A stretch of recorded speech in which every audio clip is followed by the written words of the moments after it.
Hello guys, welcome back to my channel. Guys next shoot Agra ಮಾಡ್ತಾ ಇದ್ದೀನಿ.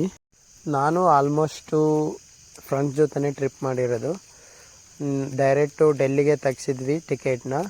2000 ಆಗುತ್ತೆ. ಆಗ್ರಾದಲ್ಲಿ ಇಳ್ಕೊಂಡು ಆ ಕಡೆ ಹೋಗಿದ್ವಿ. ಹುಬ್ಳಿಯಿಂದ ಒಂದು 30 ಗಂಟೆ ಆಗುತ್ತೆ ಟ್ರೈನ್ಗೆ. ನೋಡಿ ಫ್ರೆಂಡ್ಸು ಫುಲ್ಲು ಬ್ಯುಸಿ ಆಗಿದ್ದಾರೆ ಮೊಬೈಲಲ್ಲಿ. ಟ್ರೈನಲ್ಲಿ ನೈಟು ಹಂಗೆ ಹೆಂಗೋ ಕಳೆದಾದ್ಮೇಲೆ ಟ್ರೈನು ಬೆಳಕರ್ದ್ಮೇಲೆ ಎಲ್ಲೋ ನಿಲ್ಸಿದೆ ಪ್ಲೇಸ್, ಇದು ನಂಗೂ ಗೊತ್ತಿಲ್ಲ. ಕೊನೆಗೆ ಆಗ್ರಾ ಕೇಳಿದ್ಮೇಲೆ ರೂಮಿಗೆ ಹೋಗಿ ಫ್ರೆಶ್ ಅಪ್ ಆಗಿ ಹೊಡೆಯೋಣ ಒಂದು ಸೆಲ್ಫಿ ಅಂತೇಳಿ ಆಟೋದಲ್ಲಿ ಸೆಲ್ಫಿ ಹೊಡ್ಕೊತಿದ್ದಾರೆ ಬಾಯ್ಸು. ಪೆಟ್ಟಾಗ್ತೀನಿ ನಾನು ತೆಗಿಯಲಿ. ನೋಡು ಎಷ್ಟು ಚೆನ್ನಾಗಿ ಕಾಣ್ತಿದ್ದೇನಲ್ಲ. ಇನ್ನೊಬ್ಬ ಫ್ರೆಂಡು ನೋಡಿದರೆ ನಗ್ತವನೆ ಅವ್ನು ನೋಡ್ಕೊಂಡು. ಈಗ ಎಲ್ಲಿದ್ದೀನಿ ಅಂತ ಅನ್ಕೊಂತಿದ್ದೀರಾ? ನಾಷ್ಟ ಮಾಡೋಕ್ಕೆ ಹೋಟ್ಲಲ್ಲಿ ಬಂದಿದ್ದೀವಿ. ನಾಷ್ಟ ಮುಗಿಸ್ಕೊಂಡು ಮತ್ತೆ ಆಟೋ ಏರಿ ಬಂದ್ವಿ. ತಾಜ್ ಮಹಲ್ಗೆ ಹೋಗ್ಬೇಕು. ಸುಮಾರು 1 ಕಿಲೋಮೀಟರ್ ನಡ್ಕೊಂಡು ಹೋಗ್ಬೇಕು.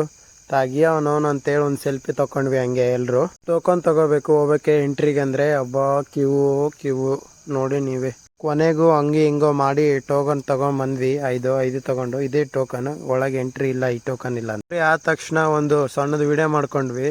ಇದೇನು ಪದೇ ಬರೋ ಜಾಗಗಳು ಅಂದ್ಕೊಂಡು ತೆಗಿ ಅಂತೇಳಿ ತೆಗಿಸ್ದೆ ನಮ್ಮ ಹುಡುಗ. ಎಷ್ಟು ವರ್ಷಗಳಿಂದ ಕನಸಿತ್ತು ತಾಜ್ ಮಹಲ್ ನೋಡಬೇಕು. ಎಲ್ಲರೂ ಹೇಳಿದ್ದು ಕೇಳಿದ್ದೆ, ಈ ಥರ ಇರುತ್ತೆ ಅಂತ ರಿಯಲ್ ಆಗಿ ನೋಡಿದ ಮೇಲೆ ಗೊತ್ತಾಗಿದ್ದು. ನೋಡಿ ನೀವೇ, ಗೊತ್ತಾಗುತ್ತಲ್ಲ ಹೆಂಗಿದೆ ನೋಡಿ.